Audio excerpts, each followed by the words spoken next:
Those are the two classics, aren't they? They would never do that, and if they did, the media would tell us about it.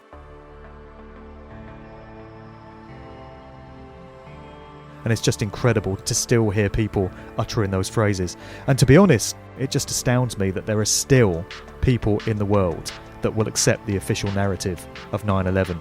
Bin Laden did it. It was 19 Arabs with box cutters and all the rest of it. And, the US government couldn't possibly have known it was coming. It just dumbfounds me that people have not seen through that one yet. There are people in this world whose destiny it is to live a life of ignorance and to never discover great truths. It comes down to the true nature of reality and what we're all doing here, which is something I've spent a great deal of time musing and reflecting on over the past 5 years. I've listened to the thoughts of many researchers and authors in this area, and I've come to the understanding that before each of us incarnates into this reality, we make the choice in a form of higher consciousness, our higher selves, our spirit souls. We make certain choices as to the type of life we're going to live. So a great deal of that comes pre-planned. There is, of course, a lot of flexibility, which is where free will consciousness comes in, because if every aspect of your life was pre-planned, there would be no free will. So I do believe that the basic framework of our lives in terms of where we're going to live, what family we're going to be a part of, and the broad nature of the work we're going to do and the type of activities we're going to undertake are predetermined by our higher selves.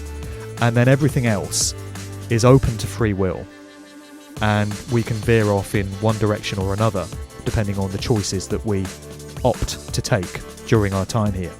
So within that dynamic, there will be people whose life plan involves them waking up at some point or other to great truths and aligning themselves with that and going off down that path and opening themselves up to the universe, to synchronicity, and allowing themselves to free flow and be led wherever the universe takes them.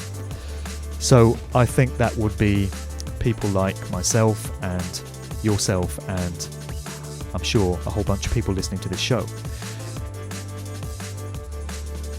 But I also believe there are individuals who, in that higher form of themselves, in spirit soul form, make the choice to live a life of ignorance. So they don't discover these great truths in life and they block them out. And it's all to do with the experiences that we choose to have in terms of our spiritual growth. So when you look at the bigger picture, and if you consider that we don't just spend one lifetime in this reality, we spend many, many lifetimes. This is where reincarnation comes in, which as far as I'm concerned is very real. There can be value in the grand scheme of things in living a life of ignorance in terms of lessons that you need to learn in the long term and experiences that you wish to undergo. So, that would be why someone might make that choice to live a life of ignorance. And so when you get people that do wake up to truth and then get very passionate about trying to communicate that truth to others, as you should, because you take on an obligation and a responsibility when you come to understand great truths to try and impart those to other people, to anyone that will listen and take it upon themselves. We all encounter people that just don't want to hear it. They're not having it. It doesn't matter how much information you put in front of them. It doesn't matter how compelling it is, how blatantly obvious it might be. There are people that just don't want to hear it. They will block it out. They will mock you. They will get very defensive. They will hate you. Sometimes they'll even want to kill you for putting this information out there. They just do not want to hear it. And it becomes clear that you reach a point where you've just got to back off from these individuals because you're never going to be able to get through to them.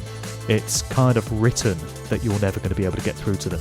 And the ones that you need to concentrate on imparting truthful information to are the ones that show some little spark of recognition of what it is you're talking about.